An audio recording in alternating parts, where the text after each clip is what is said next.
Have you ever wanted to make a dairy-free, white sugar-free caramel sauce? Almost like a thick paste like this. That's just amazing. That has the same flavors and deep, rich, oh my gosh, intensity of caramel. This is it, and this is how you're doing it. If you're new to my channel, click that button. It has this little bell on it, and stuff goes into your inbox when I'm in my kitchen. This is my space. I'm Chef Cynthia Louise, and I love the fact that I find people on YouTube, and I click that little button and things come into my inbox. So if this is your gig, stay with me, I'll show you how to make it. Oh my God, it's amazing. Okay, like I love the idea of caramel, I really do. Like I want to eat caramel, but it's full of shit. It's crap. It's crap. It's just got white sugar, cream, and I'm just not, I mean, the people out there in the world, if it's you, that are allergic to dairy, have come to a conclusion that you can't have anything with caramel, like a caramel chocolate cake or a caramel icing or a caramel in ice cream, you know, or a caramel sauce or caramel on pancakes. So this is for you. This is absolutely for you, and this is for your kids too, because this is a fantastic and simple recipe. And it's really easy. Coconut sugar, coconut cream, salt, and some vanilla. So that's really kind of all it is, right? I know, right? And like I said before, caramel is rubbish to the body. The body can't handle, the liver can't handle that much stuff all the time. It can't handle it. We're from nature. We are nature. We're not separated. So the lowest human interference in food that we can possibly do is the best thing for our organs. So that's kind of how it works. So you're going to need a little pot. So Gungun's going to come behind the camera today. Hi, Gungun. Hi. How are you, mate? Good. Yeah, it's good. I've got a couple of things on the go here, but please excuse me. So I've got a small pot on. It's on a high heat. Now I'm going to regulate that heat. Have a look at this heat, Gigi. It's kind of high, and I know that this will burn. So as I know my stove, and as you know yours, you're going to fall in love with the idea of regulating the heat. So that's kind of like staying with it, monitoring it, seeing where it's at, what's going on to turn it up and down. Okay, so coconut cream in here. And I'm going to leave the vanilla and the salt to last. I know. Why? Because I want to taste the, I want to feel what it feels like, Gungun. And for you at home that's watching, if this is YouTube or wherever I am right now in your world, I want to know what this tastes like as it boils down. I want to watch the coconutty flavour go away, because it's coconut sugar and coconut cream, right? Not milk cream. And I just want to see what happens. And then I want to add the salt and then the vanilla later. Now, coconut cream. Very important that you're looking for something that's coconut cream and not coconut cream and 20 other lists of ingredients, because really at the end of the day, unnecessary. So this particular coconut cream has coconut cream and a kind of a regulator in it, and that's it. It's two things. I'm fine with that. So what you're going to do is you're going to stay with it. So I now know this is really hot, right? It's really hot. So I'm going to turn my heat down. I'm going to stir all this in, and I'm going to stay with it. In other words, I'm not going to go and do the laundry, or I'm not going to go and sit on the couch, or I'm not going to go and do some work on the computer, or hang out or whatever, or get on the phone to my mates. I'm just going to hang out in the kitchen knowing this is here. And as this cooks and as yours cooks, you're going to monitor heat, turn it up, turn it down, turn it up, turn it down, flow with it with energy. You know, do your diaphragmatic breathing, really important. And we're going to come, with editing, you're going to watch this coming in and out of what it's going to do. So come nice and close, Gungun, to see what it actually looks like now for everybody. It's kind of like a brownie, milky texture, right? And I'm just going to stay with it in the next, 10, 15 minutes like you are. And I'm going to monitor that heat. So the power of editing. Gungun, the power of editing. That's you, buddy. You do all that. You're amazing. So see how it's boiling away? I've got it back up on high heat, and I'm going to turn it down again to low heat, and it's going to calm down. It's going to give it a stir, but it's just like a frothy mess, right? In other words, because it's not really, let me get a spoon so I can show you. It's not really where it needs to be right now, but it just gives you an idea of what goes on, so don't freak out when you're at home. So have a look, Gungun. See, look at it. It's just a thick. And notice how I've turned it down and it's calmed down a bit. And it's not burning, it's great. I'm managing my heat. Now I want this to split. And right now it doesn't even look like it's splitting. So just stay with it, people. Stay with it. Give it a stir. Let it simmer away. Don't put your fingers near it. I'm tempted to do this, but it's so hot. So just chill. See how this is becoming like a caramel now, right? But it still hasn't split.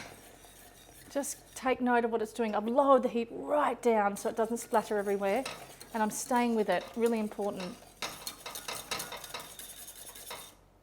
I need this to split so it goes into a caramel texture. And this is going to take time. Like, you've got to stay with it and actually stay present with it. And like I said, watch the heat. I know I repeat myself, but I'm actually telling myself that. And if I feel like it's on a slow boil, I'm going to turn it up a bit, but be careful, it does splatter. So you want to be mindful of this. Can you see that? Get in there, mate, get in there. See how it's not burning? There's nothing burning here. It's doing its thing. It's looking like caramel. Oh my gosh, this is exciting. By staying with it and stirring it. When I walked away, my friend Lusmi was stirring it. Look at it. It's delicious. Be careful. This is very hot, so be really, really mindful of how hot this is. Oh my gosh. This is when I'm going to add my vanilla. Just a couple of drops, just to bring out flavour. And this is when I add my salt, because it's a salted caramel, right? Well, I've turned it into one anyway. Turning it back down again, constantly managing my heat, constantly up and down, up and down.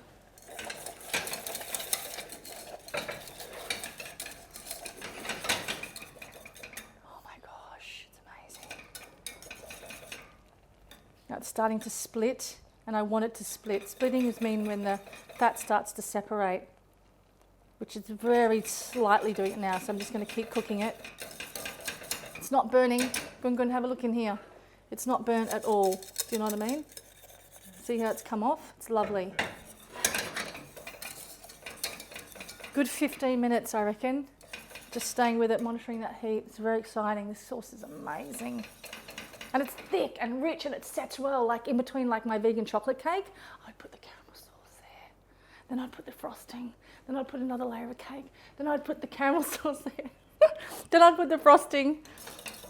Or I'd mix it with the frosting and just have yumminess. Or I'd just kind of dollop a bit on a pancake. So it is a decadent caramel. Once again, I'm lifting my heat up. See what I just did then? Because I can kind of tell. And this is what it's like with cooking. It's a flow, and it's not just about the recipe. It's about energy and trying to work out where you're at. I mean, that colour is just sublime, really. Now I'm going to taste it again. See where we're at. It's very hot. I'm not going to stick my finger in there. This sets really well. Really, really, really well. I put it with my vegan frosting, put it in the fridge, allowed it to set, put it in a piping bag and piped it on cupcakes. And I've had this caramel swirl through my chocolate frosting. Taste that. See how it's getting darker? Really haven't left this area. I've stayed with it, and this is what I encourage you to do as well. Just be one with your stove, one with the heat, one with the caramel. Getting back up there, turning it up again, turning it down again. Don't put your fingers in it because you burn yourself. Now it's really starting to look like caramel, isn't it? Okay. Get one of these. Wow. I'm going to sit this here. Constantly in the dish. I'm constantly looking at it. Like I don't want to separate myself from it, because the moment I go away, I kind of have doubts and I don't know what's going on. So I'm constantly watching what's going on. And it's not burning, which is epic, because I've managed that heat really well. Okay, Have a look.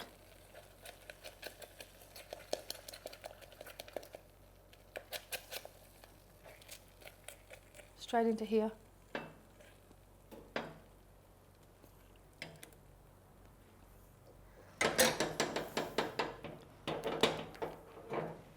It's hot, so be careful. Just putting it in a glass jar so you guys can see it.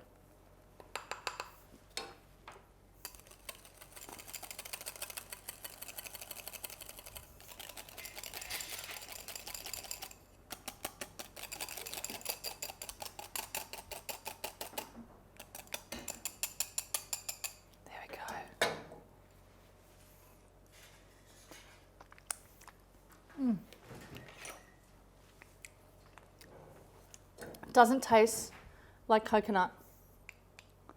It tastes like caramel. It has a little bit of coconut to it, but it's not intense, right? It's really delicious and sweet and quite moreish.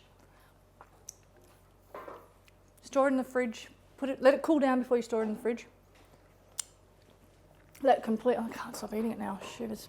Let it cool down, then put it into a container in the fridge and keep it for something. Like put it in a smoothie if you want a salted caramel peanut butter smoothie, or if you want to put it in any kind of frosting, or you're having a celebration and you're having pancakes or banana and caramel and ice cream. You know, there's just so much you can do with it.